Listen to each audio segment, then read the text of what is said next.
Welcome students.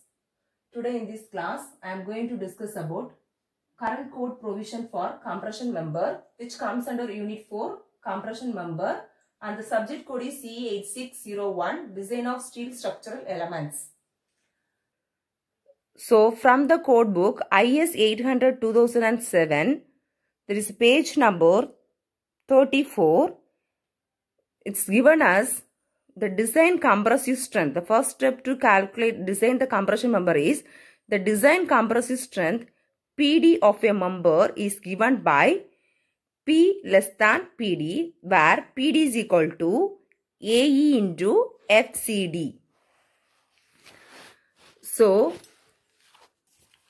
this AE is equal to effective cross-sectional area as defined in class 7.3.2 and FCD is the design compressive strength obtained as per 7.1.2.12.2.1.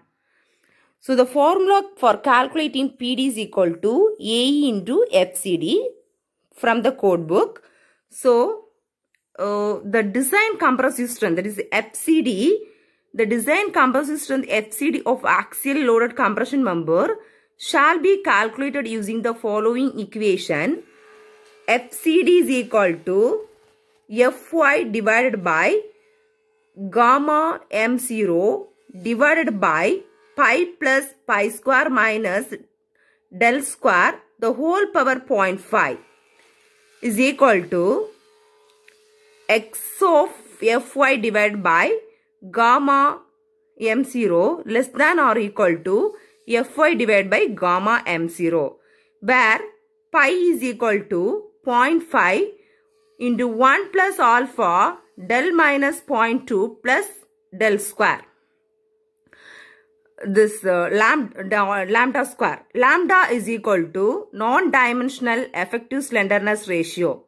So lambda, this is equal to non-dimensional effective slenderness ratio. This lambda is equal to Fy divided by FCC. Root of Fy divided by FCC is equal to root of Fy into KL by R the whole square divided by pi square E. FCC is Euler buckling stress is equal to pi square E divided by KL by R the whole square, where the KL by R is the effective slenderness ratio or ratio of effective length, that is KL to appropriate radius of gyration. This alpha is the imperfection factor that is given in table 7. That is the X, this extra is the stress reduction factor is taken from table 8 for different buckling class.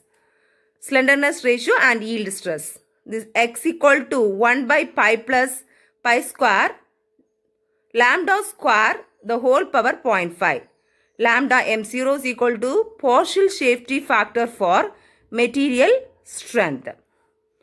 So from table 7 we will take alpha value and from table 8 we will take the stress reduction factor. This is the designer is supposed to select a section which provides a large radius of gyration. So first what they do is we have to design this design from the code book that is IS 800 2007.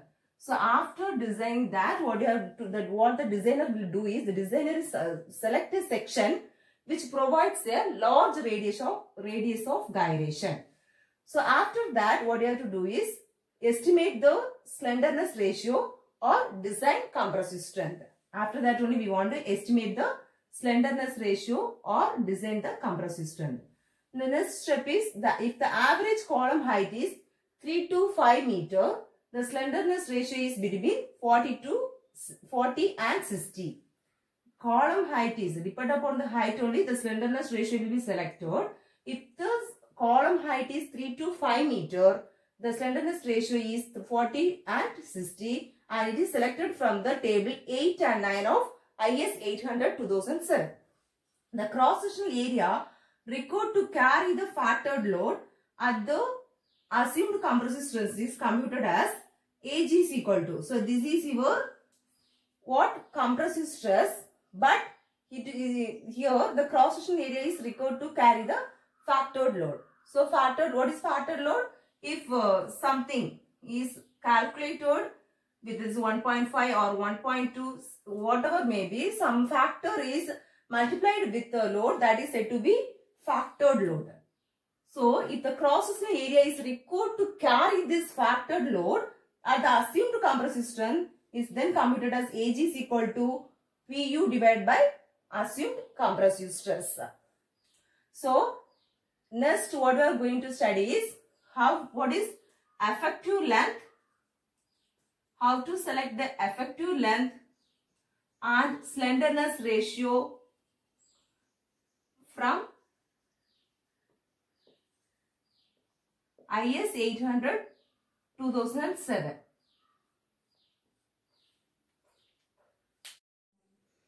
Effective length of compression member. So from page 35, the effective length of compression member, that is effective length KL, is calculated from the actual length of the member and will consider the rotational, relative, transitional boundary conditions at the ends. Effective length, if where the boundary conditions in the plane of buckling can be assessed, the effective length KL can be calculated on the basis of table 11 of IS 800 2007. If it is of eccentric beam connection, then